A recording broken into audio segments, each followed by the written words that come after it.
Here's a look at 5 of the latest upgrades I've made here in the studio. Welcome to AK from a Box. I'm Sergio IM, and this is the setup.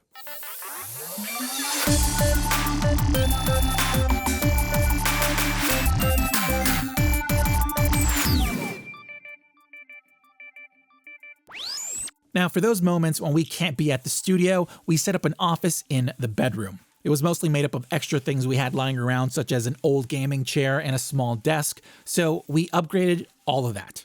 As you can see on this terribly shot time-lapse, we painted, tossed a rug down, arranged some furniture, threw in some toys, set up some lights, arranged some art, threw up some curtains, but we also upgraded our desk setup thanks to FlexiSpot. No, they're not sponsoring this video, but they reached out and wanted to be a part of this episode and sent us some very awesome stuff.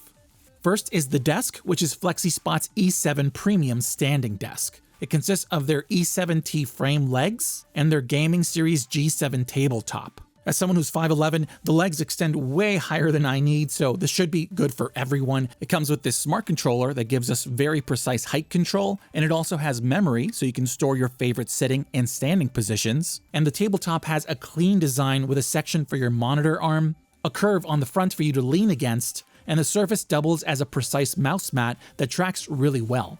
Now, one of the best things you can do with just about anything heavy in your setup is put some wheels on it. Luckily enough, FlexiSpot's legs do have built-in threading for their adjustable legs, which also works perfectly with their W1 casters. So now, if we ever need to move the desk, be it to clean or rearrange the space, it just rolls around. Much better than dragging or having to lift those very heavy legs, and don't worry, 2 of them have locks so they stay in place. Next, they also sent us their highly rated C7 Premium Ergonomic Office Chair, which is someone who mostly sits on gaming style chairs.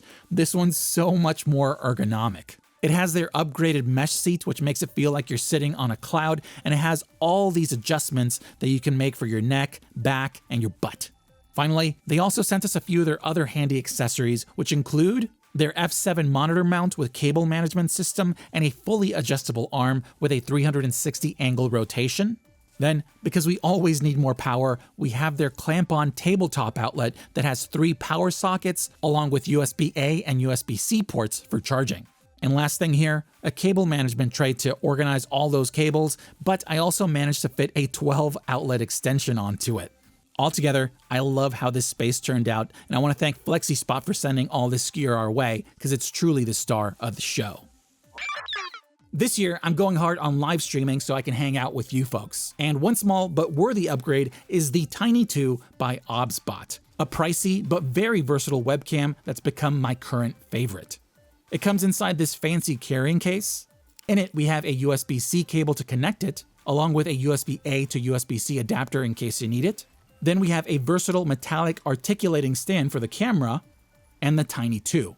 Name says it all. It's one of the smallest webcams I've ever used. It's on a gimbal, which helps it steadily move around, but it goes much further with their software. Before we get into that, let me just start by saying that with the correct lighting, the quality of the image on this 4K tiny webcam is amazing. On here, you have a lot, so I'll focus on the highlights. Up top, we have all these options you can toggle through that include video preview, sleep/resume, the virtual camera to use with something like OBS, and more. Now below it, we first have the console settings, which you can use with their AI human tracking. There's a lot to it, but to keep it short, it can follow your body, your face, and there's also modes such as this desk mode, so you can share whatever's on your tabletop. Perfect for our live streams where we showcase controllers, and that means I no longer need that extra webcam. Then you have presets and gimbal controls, so you can move and zoom this camera however you'd like. Works really well. Next, we have an image tab where you can adjust things like focus, exposure, white balance, and your basic image adjustments.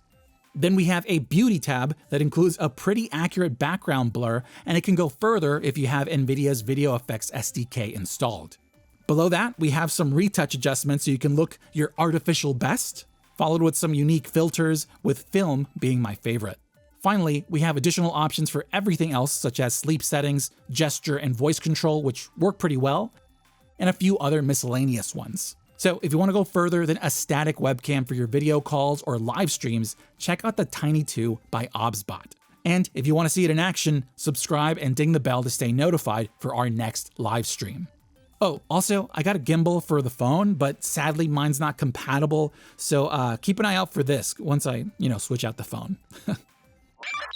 Recently, a brand called Cololight, which mostly focuses on lighting, popped into our radar with some tech that I think will be pretty useful here in the studio. First up, we have their Cololight Mix series. There's the Mix Light Pro in black, and their Mix Acid available in pink and this white. They're similar, but different in a few ways, which you can see on their handy chart here. A big one being that the Pro can connect via Wi-Fi and the Acid via Bluetooth. They've got a clean and simple design. It's pretty much a circle on a square. They're mostly plastic and pretty lightweight. You can mount them with the included double-sided tape, but they're also magnetic. Very handy. And you can connect them with other mix lights via the connector tabs that go in these slots. You can power them with either the included USB cable, or when connecting multiple, you'll need their power adapter, which is sold separately. And they're also battery powered via these big ol' 18650 batteries that I've never used before, so I had to get these online. So there's a few ways to control them. They work with Google Assistant and Amazon Alexa. They've got their Cololight software for PC, apps for Android and iOS, or you can just use the button right on the device.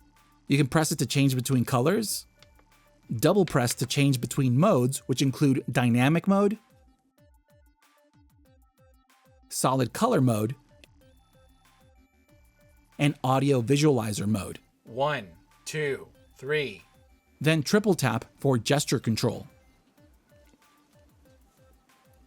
Now, in an ocean of RGB lighting tech, what stood out to me are their lighting effects. Some of these you've seen before, but then there's some really unique ones that look very dreamy and ethereal. I like that word, ethereal. So the reason these stood out to me is because they're a great way to showcase things we feature here, and they go further with their floating controller stand. You can get it separately or bundled with the light. It's made of acrylic and pops right onto the light to give any controller that floaty look like it's an item pickup in a game. It's honestly one of the coolest displays I've seen, and that's why you'll be seeing a lot of it in future videos.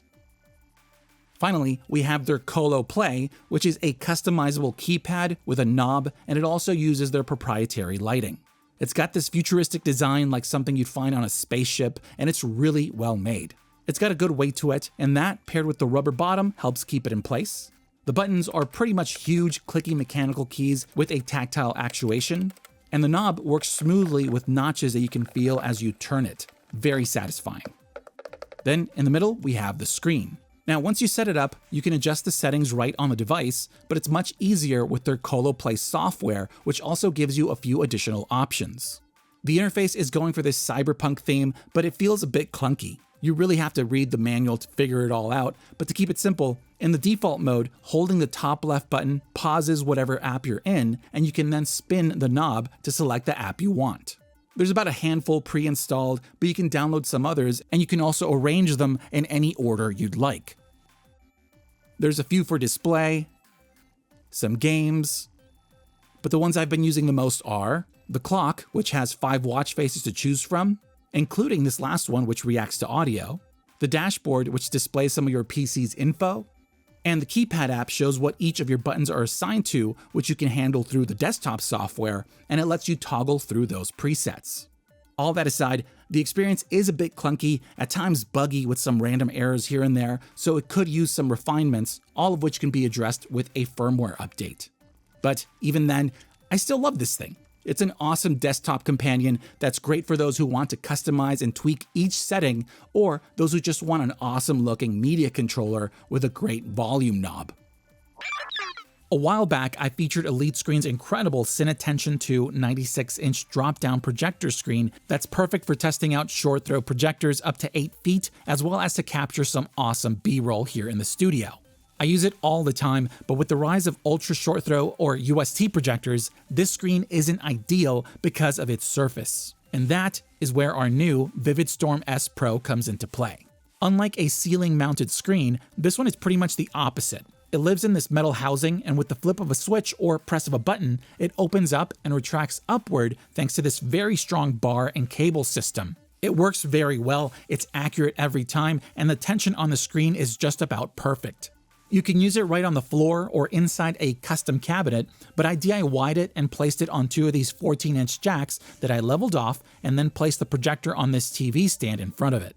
This setup is easy to move around if need be, and I love that it makes use of the space in front of this wall. So if I'm testing something out like a TV or monitor, I can still do that here, but then pop up that screen and use it to test out a UST projector.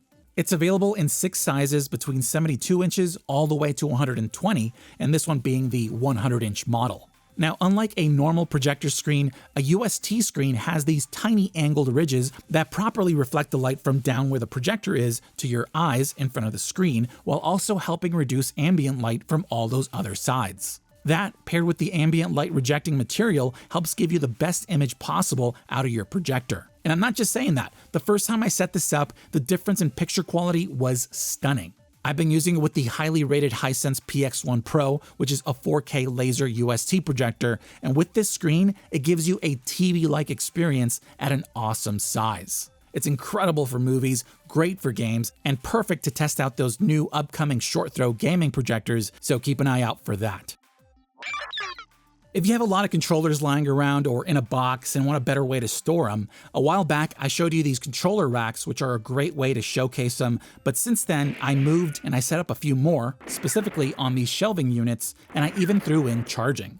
So this setup is made up of Wall Control's metal pegboards, I got their 2-pack, these specific neoprene-coated pegboard hooks, they come in 4-packs, I got about too many.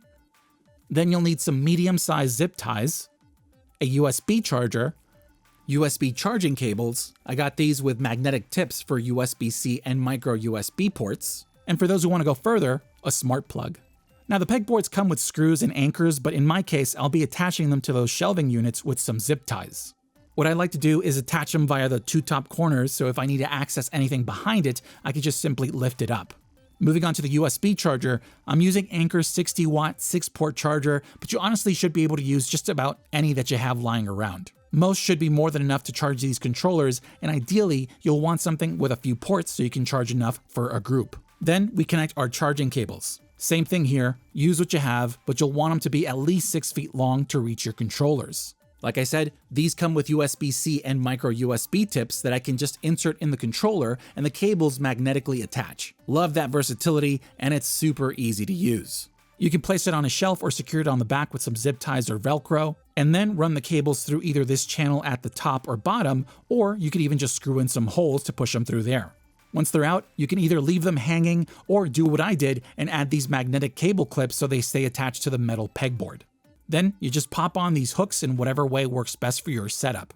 You can fit 12 comfortably on each board, and they're just the right size for most gamepads, even Joy-Cons if you have the charging grip, and that coating on the hooks should help keep them from scratching.